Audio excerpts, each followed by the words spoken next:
Hello, I'm Amy from Neo-vedic.com, and today I want to have a look at the transits essentially for Donald Trump and Kamala Harris, seeing as they have a debate later on this evening. So let's have a look. Who has the stronger chart and who is more likely to win the debate astrologically?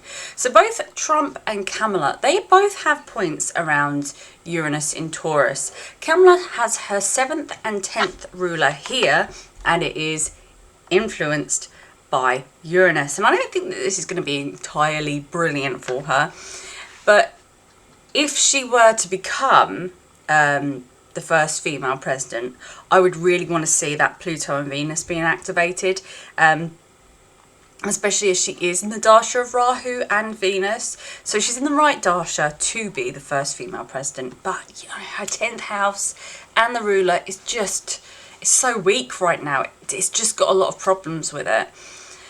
A lot of power comes from her Saturn, as that rules your career as well as institutions and things like that, and it's sitting right next to her midheaven. So that's what's given her a lot of strength in her career, but I don't think it's quite significant enough. Her Venus also rules the 12th, and this is going to bring a lot of that problematic energy that the 12th house rules.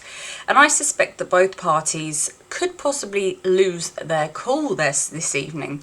Trump has his midheaven at 1 degree. So this area of his career, Uranus sitting on that fixed star of a Gaul, it's going to create an impact. And on this part, it's quite equal, because it's the 10th ruler in Kamala's chart and also the midheaven, which is all about the career for Trump.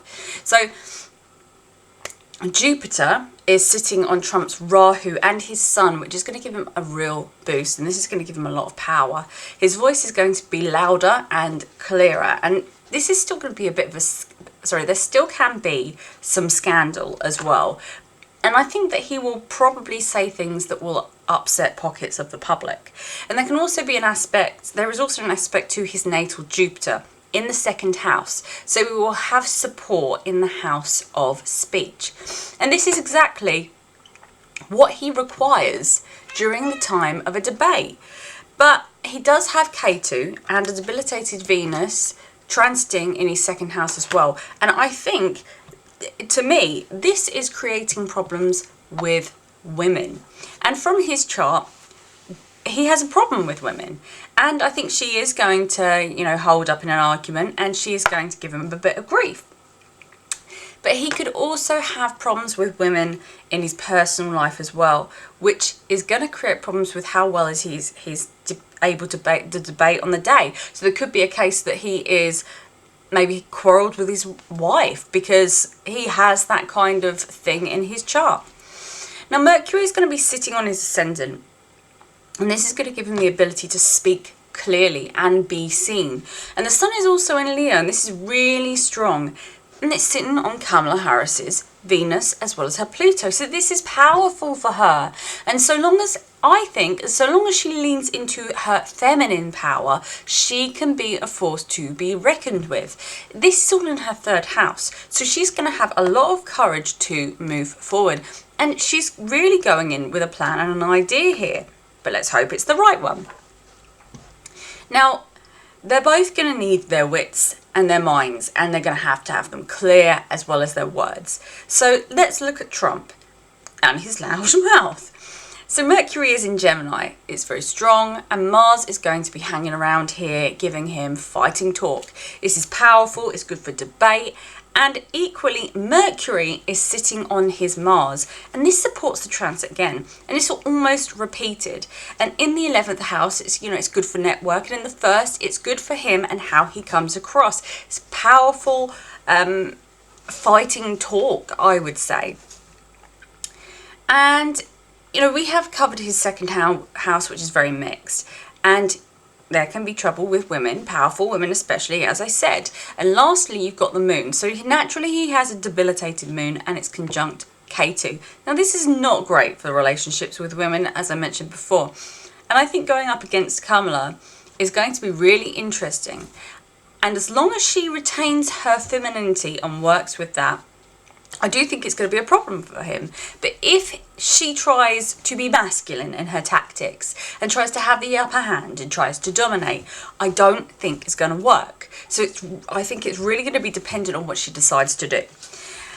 Now, Jupiter is aspecting the moon, and that's going to give it some fortune as well. So we could see that she doesn't actually use the best tactic here, because there is a lot of positive energy going in Trump's chart.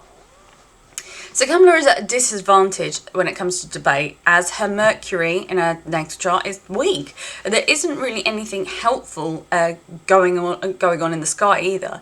And the same is going on with her natal moon as well. But the sun is powerful, and it's sitting on her Venus and Pluto. So that's transiting sun. So if she is brave enough to start showing through her feminine charm, I think that she can do it quite well. But she has to shine through her truth and her own power. Overall, I think Trump has a significantly stronger chart here on the day.